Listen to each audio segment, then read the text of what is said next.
Hello,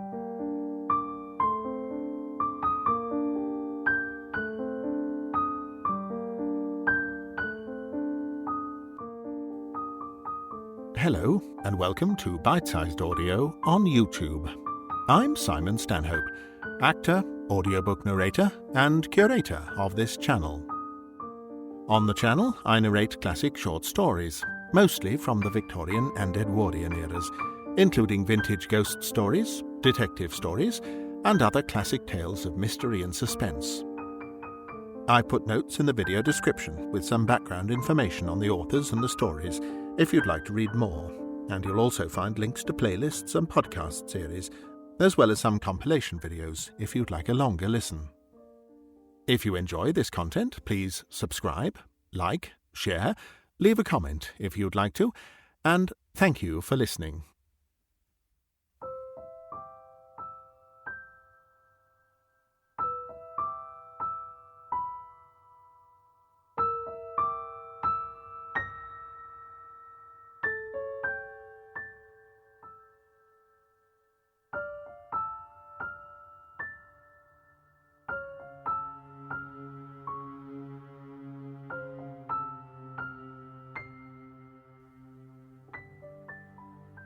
Man-Size in Marble by Edith Nesbit.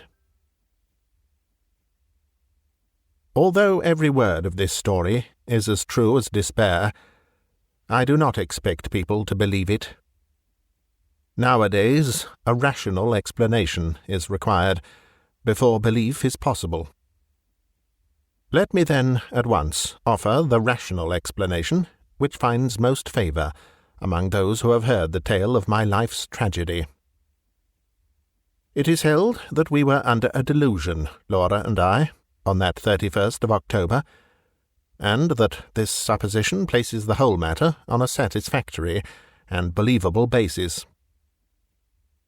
The reader can judge, when he too has heard my story, how far this is an explanation, and in what sense it is rational. There were 3 who took part in this, Laura and I, and another man. The other man still lives, and can speak to the truth of the least credible part of my story. I never in my life knew what it was to have as much money as I required to supply the most ordinary needs, good colours, books, and cab fares, and when we were married we knew quite well that we should only be able to live at all by strict punctuality and attention to business. I used to paint in those days, and Laura used to write, and we felt sure we could keep the pot at least simmering. Living in town was out of the question, so we went to look for a cottage in the country, which should be at once sanitary and picturesque. So rarely do these 2 qualities meet in one cottage that our search was for some time quite fruitless. We tried advertisements, but most of the desirable rural residences which we did look at proved to be lacking in both essentials, and when a cottage chanced to have drains, it always had stucco as well, and was shaped like a tea-caddy, and if we found a vine or rose-covered porch, corruption invariably lurked within. Our minds got so befogged by the eloquence of house-agents, and the rival disadvantages of the fever-traps and outrages to beauty which we had seen and scorned, that I very much doubt whether either of us, on our wedding morning, knew the difference between a house and a haystack. But when we got away from friends and house-agents, on our honeymoon, our wits grew clear again, and we knew a pretty cottage when at last we saw one. It was at Brenzett, a little village set on a hill over against the southern marshes. We had gone there, from the seaside village where we were staying, to see the church, and 2 fields from the church we found this cottage. It stood quite by itself, about 2 miles from the village. It was a long, low building, with rooms sticking out in unexpected places. There was a bit of stonework, ivy-covered and moss-grown, just 2 old rooms, all that was left of a big house that had once stood there, and round this stonework the house had grown up. Stripped of its roses and jasmine, it would have been hideous. As it stood, it was charming, and after a brief examination we took it. It was absurdly cheap.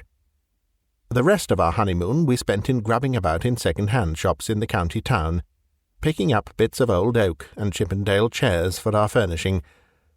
We wound up with a run up to town and a visit to Liberty's, and soon the low oak-beamed lattice-windowed rooms began to be home. There was a jolly old-fashioned garden, with grass paths, and no end of hollyhocks and sunflowers and big lilies. From the window you could see the marsh pastures, and beyond them the blue, thin line of the sea. We were as happy as the summer was glorious, and settled down into work sooner than we ourselves expected. I was never tired of sketching the view and the wonderful cloud effects from the open lattice, and Laura would sit at the table and write verses about them, in which I mostly played the part of foreground. We got a tall old peasant woman to do for us. Her face and figure were good, though her cooking was of the homeliest, but she understood all about gardening, and told us all the old names of the coppices and cornfields, and the stories of the smugglers and highwaymen, and, better still, of the things that walked, and of the sights which met one in lonely glens of a starlight night. She was a great comfort to us, because Laura hated housekeeping as much as I loved folklore, and we soon came to leave all the domestic business to Mrs. Dorman, and to use her legends in little magazine stories, which brought in the jingling guinea. We had 3 months of married happiness, and did not have a single quarrel. One October evening I had been down to smoke a pipe with the doctor, our only neighbour, a pleasant young Irishman.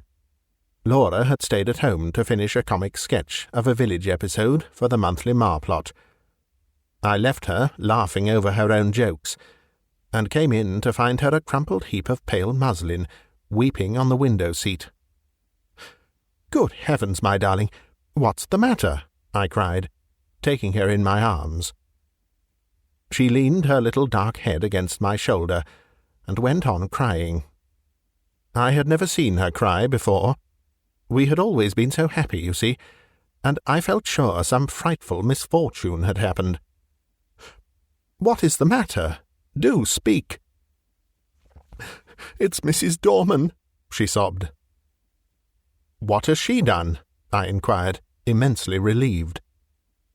"She says she must go before the end of the month, and she says her niece is ill. She's gone down to see her now, but I don't believe that's the reason, because her niece is always ill. I believe someone has been setting her against us. Her manner was so queer." "Never mind, Pussy," I said. "Whatever you do, don't cry, or I shall have to cry too, to keep you in countenance, and then you'll never respect your man again." She dried her eyes obediently on my handkerchief, and even smiled faintly. "But, you see," she went on, "it is really serious, because these village people are so sheepy, and if one won't do a thing, you may be quite sure none of the others will, and I shall have to cook the dinners, and wash up the hateful greasy plates, and you'll have to carry cans of water about, and clean the boots and knives, and we shall never have any time for work, or earn any money, or anything. We shall have to work all day, and only be able to rest when we are waiting for the kettle to boil." I represented to her that even if we had to perform these duties, the day would still present some margin for other toils and recreations. But she refused to see the matter in any but the greyest light. She was very unreasonable, my Laura, but I could not have loved her any more if she had been as reasonable as Whately. "I'll speak to Mrs. Dorman when she comes back, and see if I can't come to terms with her," I said. "Perhaps she wants a rise in her screw. It will be all right. Let's walk up to the church." The church was a large and lonely one, and we loved to go there, especially upon bright nights. The path skirted a wood, cut through it once, and ran along the crest of the hill, through 2 meadows, and round the churchyard wall, over which the old yews loomed in black masses of shadow. This path, which was partly paved, was called the bier-balk, for it had long been the way by which the corpses had been carried to burial. The churchyard was richly treed, and was shaded by great elms, which stood just outside, and stretched their majestic arms in benediction over the happy dead. A large low porch let one into the building by a Norman doorway and a heavy oak door, studded with iron. Inside, the arches rose into darkness, and between them the reticulated windows, which stood out white in the moonlight. In the chancel the windows were of rich glass, which showed in faint light their noble colouring, and made the black oak of the choir pews hardly more solid than the shadows. But on each side of the altar lay a grey marble figure of a knight in full plate armour, lying upon a low slab, with hands held up in everlasting prayer, and these figures, oddly enough, were always to be seen if there was any glimmer of light in the church. Their names were lost, but the peasants told of them that they had been fierce and wicked men, marauders by land and sea, who had been the scourge of their time, and had been guilty of deeds so foul that the house they had lived in, the big house, by the way, that had stood on the site of our cottage, had been stricken by lightning and the vengeance of heaven. But for all that, the gold of their heirs had bought them a place in the church. Looking at the bad, hard faces reproduced in the marble, this story was easily believed. The church looked at its best and weirdest on that night, for the shadows of the yew trees fell through the windows upon the floor of the nave, and touched the pillars with tattered shade. We sat down together without speaking, and watched the solemn beauty of the old church, with some of that awe which inspired its early builders. We walked to the chancel, and looked at the sleeping warriors. Then we rested some time on the stone seat in the porch, looking out over the stretch of quiet, moonlit meadows, feeling in every fibre of our being the peace of the night and of our happy love, and came away at last with the sense that even scrubbing and blackleading were but small troubles at their worst. Mrs. Dorman had come back from the village, and I at once invited her to a tete-a-tete. "Now, Mrs. Dorman," I said, when I had got her into my painting-room, "what's all this about your not staying with us?" "I should be glad to get away, sir, before the end of the month," she answered, with her usual placid dignity. "Have you any fault to find, Mrs. Dorman?" "None at all, sir. You and your lady have always been most kind, I'm sure." "Well, what is it? Are your wages not high enough?" "No, sir, I gets quite enough." "Then why not stay?" "I'd rather not," with some hesitation. "My niece is ill." "But your niece has been ill ever since we came." No answer. There was a long and awkward silence. I broke it. "Can't you stay for another month?" I asked. "No, sir. I'm bound to go by Thursday." And this was Monday. "Well, I must say, I think you might have let us know before. There's no time now to get anyone else, and your mistress is not fit to do heavy housework. Can't you stay till next week?" "I might be able to come back next week." I was now convinced that all she wanted was a brief holiday, which we should have been willing enough to let her have as soon as we could get a substitute. "But why must you go this week?" I persisted. "Come, out with it." Mrs. Dorman drew the little shawl, which she always wore, tightly across her bosom, as though she were cold. Then she said, with a sort of effort, "They say, sir, as this was a big house in Catholic times, and there was a many deeds done here." The nature of the deeds might be vaguely inferred from the inflection of Mrs. Dorman's voice, which was enough to make one's blood run cold. I was glad that Laura was not in the room, She was always nervous, as highly strung natures are, and I felt that these tales about our house, told by this old peasant woman, with her impressive manner and contagious credulity, might have made our home less dear to my wife. "Tell me all about it, Mrs. Dorman," I said. "You needn't mind about telling me. I'm not like the young people who make fun of such things." Which was partly true. "Well, sir," she sank her voice, "you may have seen in the church, besides the altar, 2 shapes."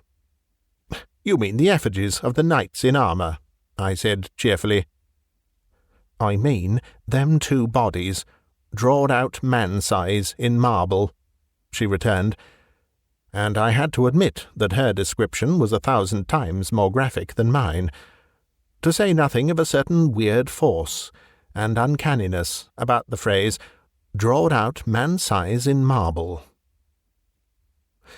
"They do say, as on All Saints' Eve, them 2 bodies sits up on their slabs, and gets off of them, and then walks down the aisle in their marble." Another good phrase, Mrs. Dorman.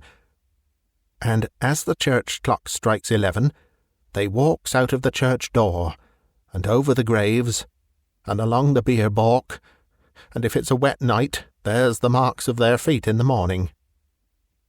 "And where do they go?" I asked, rather fascinated. "They comes back here to their home, sir, and if anyone meets them—" "Well, what then?" I asked. But no, not another word could I get from her, save that her niece was ill, and she must go. After what I had heard, I scorned to discuss the niece, and tried to get from Mrs. Dorman more details of the legend. I could get nothing but warnings. "Whatever you do, sir, lock the door early on All Saints' Eve, and make the cross sign over the doorstep and on the windows." "But has anyone ever seen these things?" I persisted. "That's not for me to say. I know what I know, sir." "Well, who was here last year?" "No one, sir. The lady as owned the house only stayed here in summer, and she always went to London a full month afore the night. And I'm sorry to inconvenience you and your lady, but my niece is ill, and I must go on Thursday." I could have shaken her for her absurd reiteration of that obvious fiction, after she had told me her real reasons. She was determined to go, nor could our united entreaties move her in the least. I did not tell Laura the legend of the shapes that walked in their marble, partly because a legend concerning our house might perhaps trouble my wife, and partly, I think, from some more occult reason.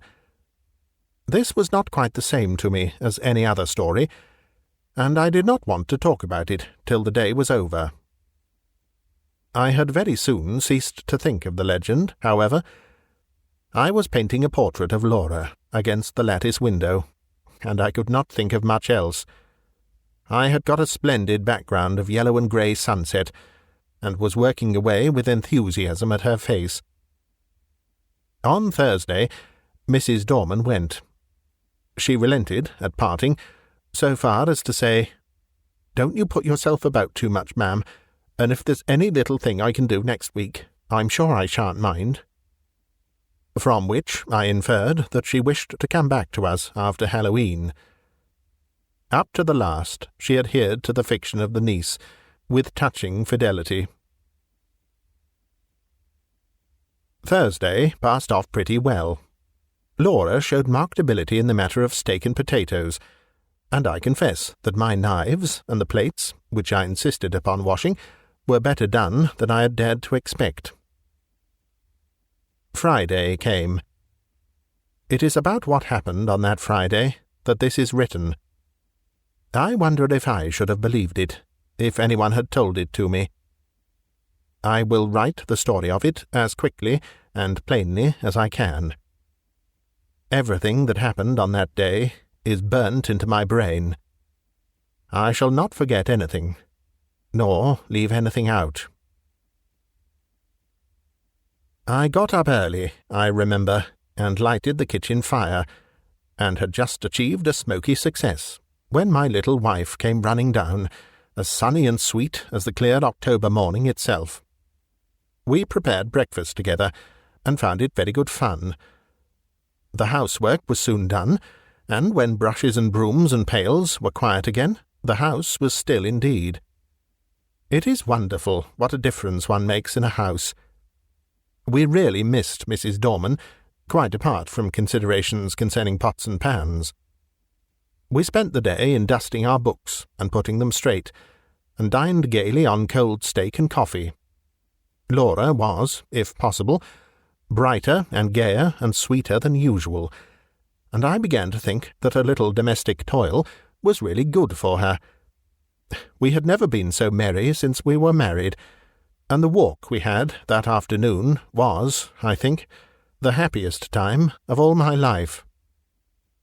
When we had watched the deep scarlet clouds slowly pale into leaden grey against a pale green sky, and saw the white mists curl up along the hedgerows in the distant marsh, we came back to the house, silently, hand in hand. "You are sad, my darling," I said, half jestingly, as we sat down together in our little parlour. I expected a disclaimer, for my own silence had been the silence of complete happiness. To my surprise, she said, "Yes, I think I am sad, or rather, I am uneasy. I don't think I'm very well. I have shivered 3 or 4 times since we came in, and it is not cold, is it?" "No," I said, and hoped it was not a chill caught from the treacherous mists that roll up from the marshes in the dying light. No, she said, she did not think so. Then, after a silence, she spoke suddenly. "Do you ever have presentiments of evil?" "No," I said, smiling, "and I shouldn't believe in them if I had." "I do," she went on. "The night my father died, I knew it, though he was right away in the north of Scotland." I did not answer in words. She sat looking at the fire for some time in silence, gently stroking my hand. At last she sprang up, came behind me, and, drawing my head back, kissed me. "There, it's over now," she said. "What a baby I am! Come, light the candles, and we'll have some of these new Rubinstein duets." And we spent a happy hour or 2 at the piano. At about 10:30, I began to long for the good-night pipe, but Laura looked so white that I felt it would be brutal of me to fill our sitting-room with the fumes of strong Cavendish. "I'll take my pipe outside," I said. "Let me come too." "No, sweetheart, not tonight. You're much too tired. I shan't be long. Get to bed, or I shall have an invalid to nurse tomorrow, as well as the boots to clean." I kissed her, and was turning to go, when she flung her arms round my neck, and held me as if she would never let me go again. I stroked her hair. "Come, pussy, you're overtired. The housework has been too much for you." She loosened her clasp a little, and drew a deep breath. "No, we've been very happy today, Jack, haven't we? Don't stay out too long." "I won't, my dearie." I strolled out of the front door, leaving it unlatched. What a night it was! The jagged masses of heavy dark cloud were rolling at intervals from horizon to horizon, and thin white wreaths covered the stars. Through all the rush of the cloud river, the moon swam, breasting the waves, and disappearing again in the darkness. When, now and again, her light reached the woodlands, they seemed to be slowly and noiselessly waving in time to the swing of the clouds above them. There was a strange grey light over all the earth. The fields had that shadowy bloom over them which only comes from the marriage of dew and moonshine, or frost and starlight. I walked up and down, drinking in the beauty of the quiet earth and the changing sky. The night was absolutely silent. Nothing seemed to be abroad. There was no scurrying of rabbits or twitter of the half-asleep birds. And though the clouds went sailing across the sky, the wind that drove them never came low enough to rustle the dead leaves in the woodland paths. Across the meadows I could see the church tower standing out black and grey against the sky. I walked there, thinking over our 3 months of happiness, and of my wife, her dear eyes, her loving ways. Oh, my little girl, my own little girl! What a vision came then of a long, glad life for you and me together. I heard a bell beat from the church. 11 already. I turned to go in, but the night held me. I could not go back into our little warm rooms yet. I would go up to the church. I felt vaguely that it would be good to carry my love and thankfulness to the sanctuary, whither so many loads of sorrow and gladness had been borne by the men and women of the dead years. I looked in at the low window as I went by. Laura was half lying on her chair in front of the fire. I could not see her face, only her little head showed dark against the pale blue wall. She was quite still. Asleep, no doubt. My heart reached out to her as I went on. There must be a God, I thought, and a God who was good. How, otherwise, could anything so sweet and dear as she have ever been imagined? I walked slowly along the edge of the wood. A sound broke the stillness of the night. It was a rustling in the wood. I stopped and listened. The sound stopped too.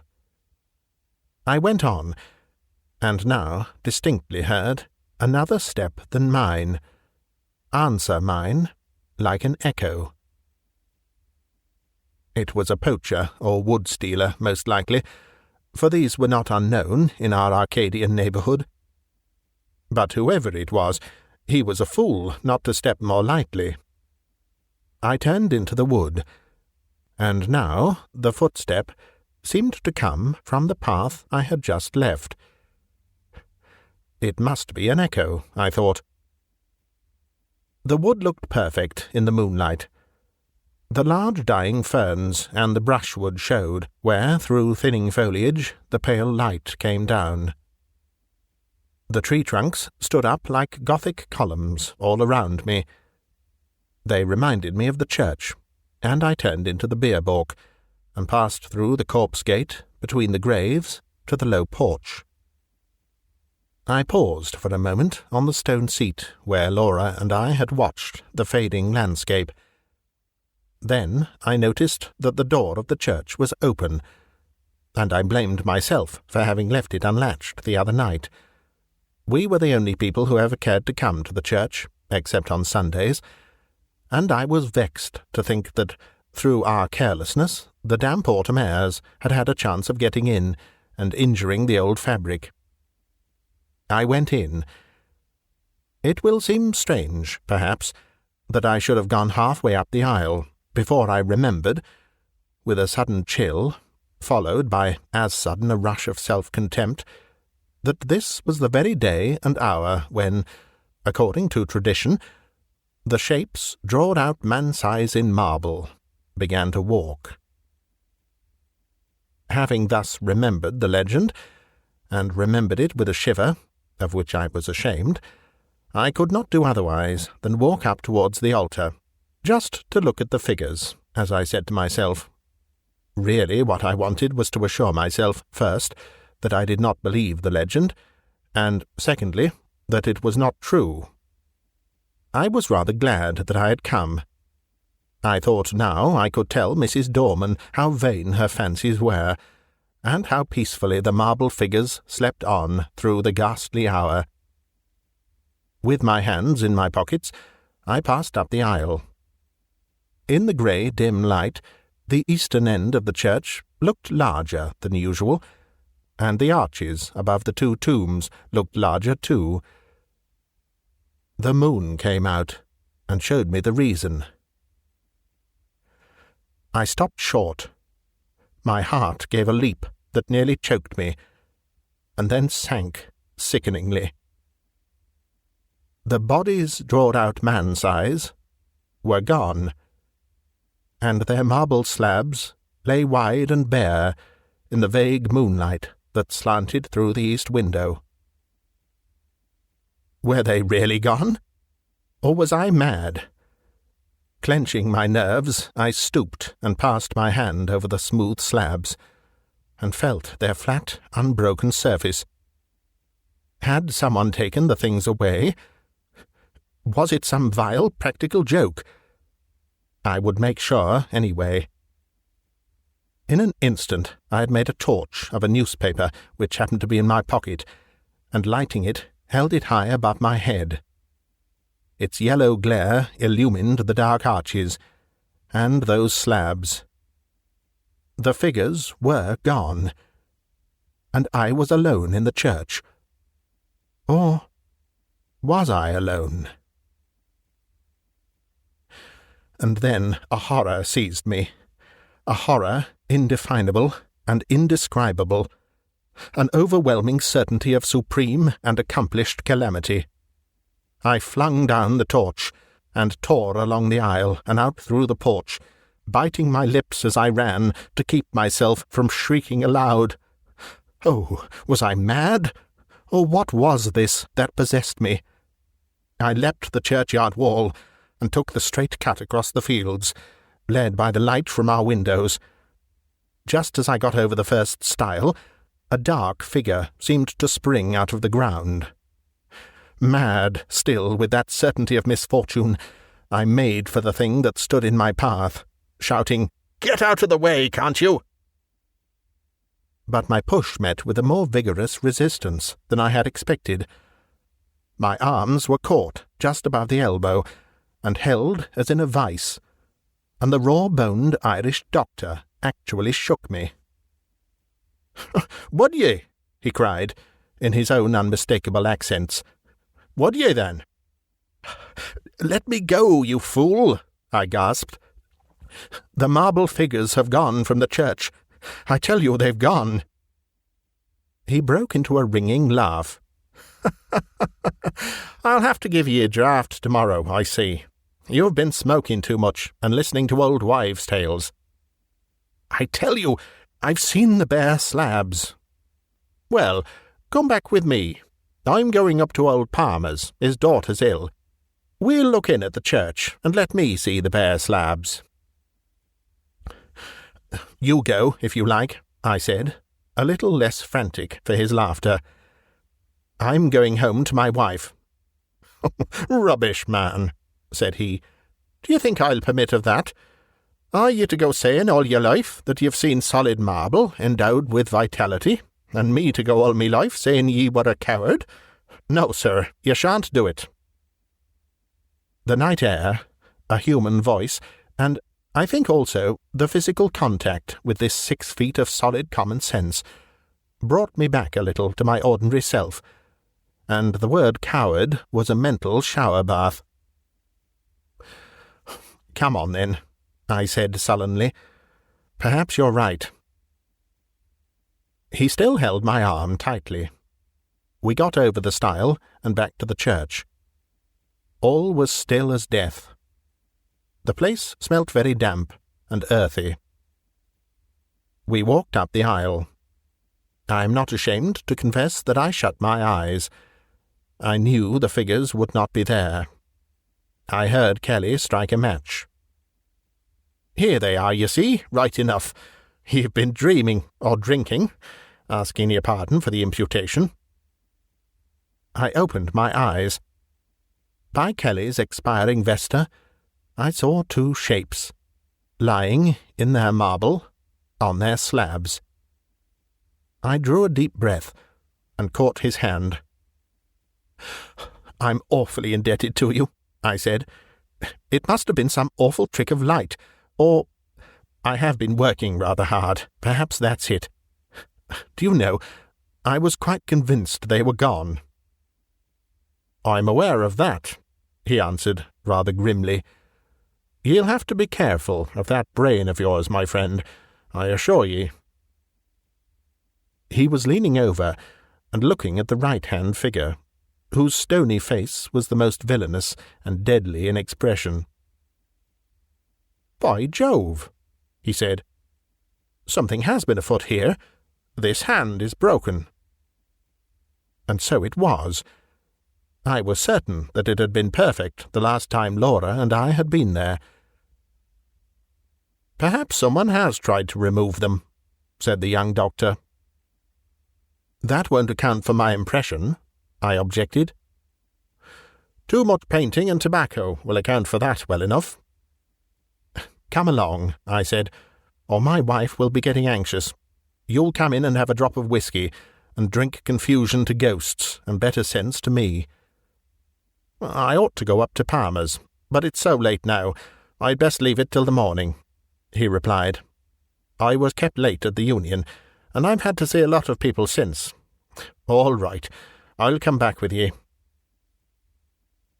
I think he fancied I needed him more than did Palmer's girl.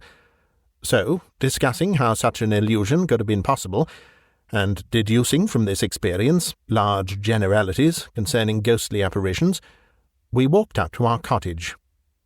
We saw, as we walked up the garden path, that bright light streamed out of the front door, and presently saw that the parlour door was open too. Had she gone out? "Come in," I said, and Dr. Kelly followed me into the parlour. It was all ablaze with candles, not only the wax ones, but at least a dozen guttering, glaring tallow dips, stuck in vases and ornaments in unlikely places. Light, I knew, was Laura's remedy for nervousness. Poor child! Why had I left her, brute that I was? We glanced round the room, and at first we did not see her. The window was open, and the draught set all the candles flaring one way. Her chair was empty, and her handkerchief and book lay on the floor. I turned to the window. There, in the recess of the window, I saw her. Oh, my child! My love! Had she gone to that window to watch for me? And what had come into the room behind her? To what had she turned with that look of frantic fear and horror? Oh, my little one! Had she thought that it was I whose step she heard, and turned to meet what? She had fallen back across a table in the window, and her body lay half on it and half on the window-seat, and her head hung down over the table, the brown hair loosened and fallen to the carpet. Her lips were drawn back, and her eyes wide, wide open. They saw nothing now. What had they seen last? The doctor moved towards her, but I pushed him aside and sprang to her, caught her in my arms, and cried, "It's all right, Laura. I've got you safe, wifey." She fell into my arms in a heap. I clasped her, and kissed her, and called her by all her pet names. But I think I knew all the time that she was dead. Her hands were tightly clenched. In one of them she held something fast. When I was quite sure that she was dead, and that nothing mattered at all any more, I let him open her hand to see what she held. It was a grey marble finger.